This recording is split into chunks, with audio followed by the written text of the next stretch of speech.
Hi friends, இன்றைக்கி என்ன ரெசிபினா முருங்கை கீரை அடை தாங்க. ஹெல்த்தியான ரெசிபிங்க. அது எப்படி பண்ணலான்னு பார்க்கலாமா? வாங்க போகலாம். இட்லி அரிசி 2 பவுல் எடுத்துருக்கேங்க.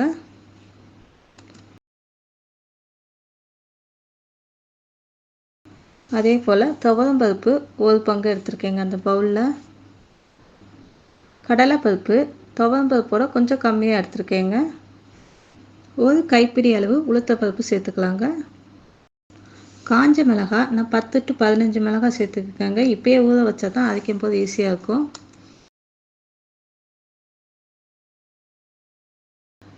இப்போ ஊற வச்சு 4 மணி நேரம் ஆயிடுச்சுங்க. அரிசி பருப்பு ரெண்டுமே நல்லா ஊறியிருக்கும். இப்போ நம்ம அரைக்க ஆரம்பிச்சிடலாங்க. கிரைண்டர் இல்லாட்டி மிக்சியில் அரைச்சிக்கலாங்க.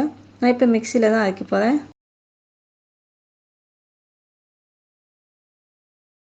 மாவு அரைச்சி எடுக்கும் போதுங்க அதுக்கு முன்னாடி கொஞ்சம் சோம்பு சேர்த்துக்கலாங்க.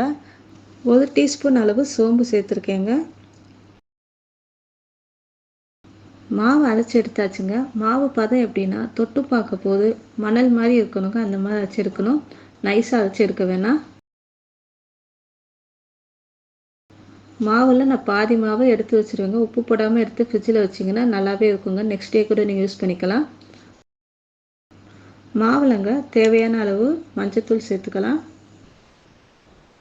பெருங்காயத்தூள் சேர்த்துக்கேங்க. கொஞ்சம் கூடவே சேர்த்துக்கோங்க. ஏன்னா நம்ம பருப்பெல்லாம் யூஸ் பண்ணுறோம் டைஜஷனுக்காக. 25 சின்ன வெங்காயம் பொடி பொடியாக கட் பண்ணியிருக்கேங்க. 10 பல் பூண்டு நறுக்கி வச்சுருக்கேன். அதையும் சேர்த்துடலாங்க. தேங்காய் பார்த்தீங்கன்னா திருவி வச்சுருக்கேன். அதையும் சேர்த்துட்டு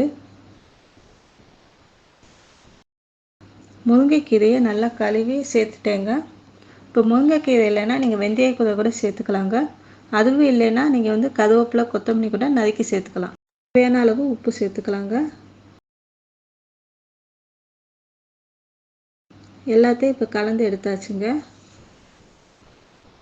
இங்கே பாருங்கள், தோசைக்கல்லை அடக்கி ஊற்றிருக்கேங்க.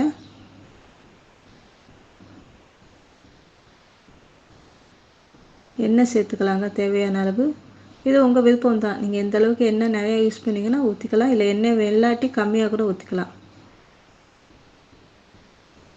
இப்போ பாருங்கள், முருங்கைக்கீரை அடை ரெடி ஆயிடுச்சு.